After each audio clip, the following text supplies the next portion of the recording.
Tunataka kuona value for money, matokeo ya fedha kwa wananchi yaweze kupatikana na wananchi waweze kujivunia kwamba wanalipa kodi na kodi yao inatumika kwa maendeleo yao. Kamati ya usalama wilaya Nyamagana mkoani Mwanza imeagiza ujenzi wa barabara za mitaa zinazojengwa kupitia mapato ya 10% ya halmashauri ya jiji la Mwanza kukamilika kwa wakati na kutoa huduma kwa wananchi.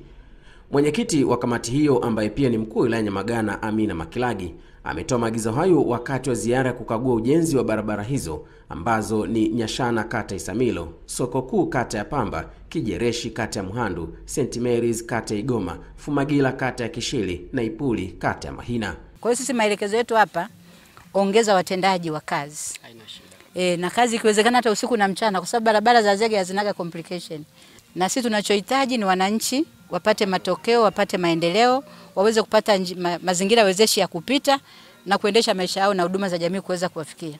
Tunataka tuone mpango kazi kwenye kamati ya usalama ijayo, mpango kazi wa hizi barabara, ili tujiridhishe pasipo kuwa na mashaka kwamba haya yetu tuliyoyapata na mpango mzuri na taarifa nzuri mliotupatia kama kweli itakwenda kutekelezwa kwa mujibu wa mpango wenu wa kazi, kwamba kuanzia sasa mwezi Machi mpaka kufikia Julai nini kitafanyika kwenye kila barabara ili barabara zote ziweze kukamilika na tuweze kuwapelekea wananchi maendeleo kama ambavyo tumewaahidi.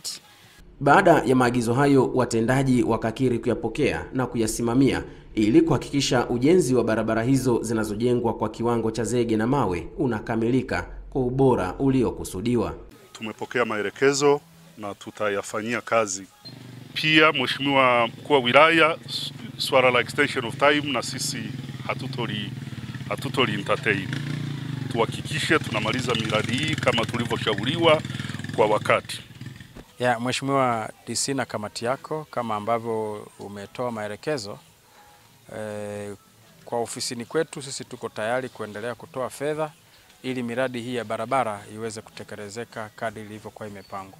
Halmashauri ya jiji la Mwanza imetenga zaidi ya shilingi bilioni 2.5 kwa ajili ya matengenezo ya barabara za mitaa katika bajeti ya mwaka wa fedha 2025-26. Hii ni BMG Online TV. Mimi ni George Binagi, GB Puzzle. BMG, pamoja daima.